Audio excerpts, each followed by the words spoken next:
இப்போ general entries போடும்போது நாம வந்து பிக்கு பொறுத்த வரைக்கும் என்னென்ன அமௌண்ட் நம்ம செட்டில் பண்ணணும்னா, அவருக்கு சேர வேண்டிய ஜெனரல் ரிசர்வ் அமௌண்ட் பிரித்து கொடுக்கணும். அதுக்கு அடுத்தது profit and loss suspense amount transfer பண்ணணும்.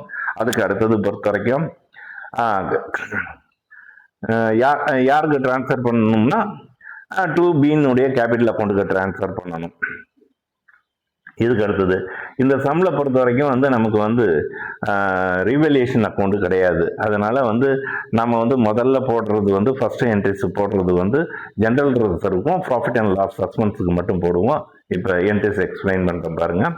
General reserve account debit, profit and loss suspense account debit to B's capital account. Amount பொறுத்த வரைக்கும் பார்க்கும்போது இன்னொன்று மறந்துட்டேன் பாருங்க, இன்ட்ரெஸ்ட் ஆன் கேபிட்டல் மறந்துட்டேன் பாருங்க.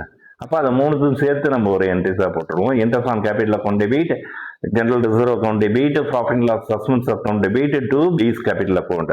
அமௌண்ட் பொறுத்த வரைக்கும் டெபிட்ல பொறுத்த வரைக்கும் அந்தந்த அமௌண்ட் போட்டிருக்கோம். ஓவரால் டோட்டல் கூட்டி கிரெடிட்ல போட்டாச்சு ஒரு என்ட்ரிஸ் ஓவர். அதுக்கு அடுத்தது இந்த குட்வில் கான்ட்ரிபியூட் பண்றாங்களே அதுக்கு என்ட்ரிஸ் போடும்போது நம்ம இங்கே போட்டிருப்போம். அதாவது வந்து பீஸினுடைய கேபிட்டல் அக்கௌண்ட்ல போடும்போது பை ஏஸ் கேபிட்டல் அப்படின்னு சொல்லிட்டு எவ்வளோ அமௌண்ட் அவர் கான்ட்ரிபியூட் பண்ணுறாருன்னா 3600. அதே மாதிரி வந்து எஸ் எவ்வளோ கான்ட்ரிபியூட் பண்ணுறாருன்னா 1200. அப்போ இவங்க ரெண்டு பேரையும் நம்ம டெபிட் பண்ண போகிறோம். அப்போ A's capital account debit, A's capital account debit to B's capital. அப்போ 3600 ஏக்கு டெபிட்ல, அதே மாதிரி வந்து 1200 டெபிட்ல வந்து எஸ்ஸுக்கும் ரெண்டுத்தையும் கூட்டி கடைசியில் பொறுத்த வரைக்கும் 4800. இது ஒரு என்ட்ரிஸ் முடிஞ்சு போச்சு. அதுக்கு அடுத்தது இன்வெஸ்ட்மெண்ட்டை விற்கிற மாதிரி நமக்கு கொடுத்துருந்தாங்க.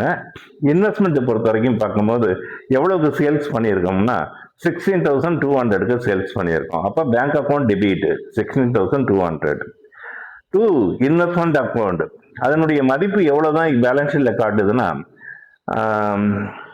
13,250 காட்டுது. அப்போ நாம வித்திருக்கிறது ப்ராஃபிட்ல தான் வித்திருக்கோம். எவ்வளோ ப்ராஃபிட்ல வித்திருக்கோம்னு சொல்லி பார்க்கும்போது 2,950 வந்து நாம ப்ராஃபிட்ல வித்திருக்கோம். எவ்வளோ அமௌண்ட் ப்ராஃபிட்ல வித்திருக்கோம்னா 2,950.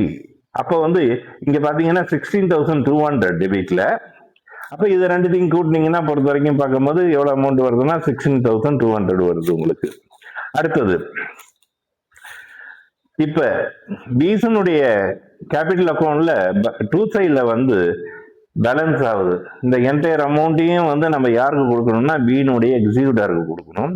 அப்ப B's capital account debited to B's executor account எவ்வளோ அமௌண்ட்னா 24,373 ஒன்று முடிஞ்சு போச்சு. அதுக்கு அடுத்தது பீஸ் எக்ஸிக்யூட்டருக்கு கொடுத்த மாதிரி ஒன்று இருக்கு.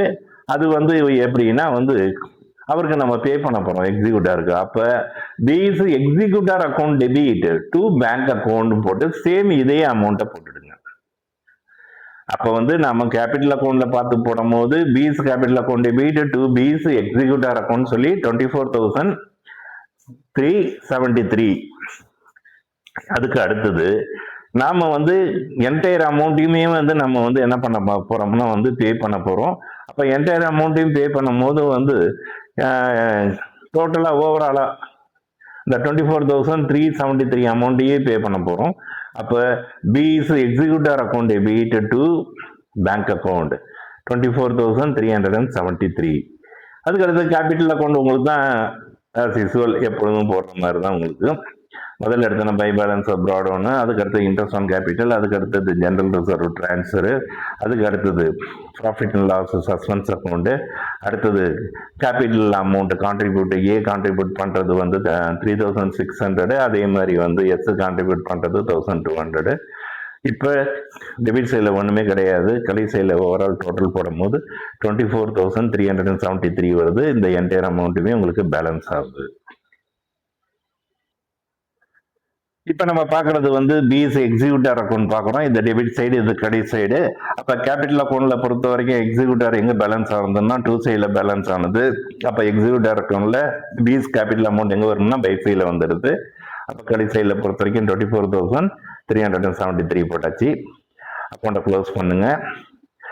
அதுக்கு அடுத்தது நம்ம என்டையர் அமௌண்ட்டை பெய்ட் ஆஃப் இமிடியேட்லி, உடனே இன்வெஸ்ட்மெண்ட் அமௌண்ட்டை விற்று நம்ம என்ன பண்ணிட்டோம், அவருக்கு சேர வேண்டிய அமௌண்ட்டு, அதாவது எக்ஸிக்யூட்டருக்கு சேர வேண்டிய அமௌண்ட் எல்லாத்தையும் செட்டில் பண்ணியாச்சு. அப்போ நம்ம என்ட்ரன்ஸ் போடும்போது these executor contributed to bank, அப்போ to bankன்னு போட்டு 24,373 போட்டு டேலி பண்ணி வச்சிருங்க.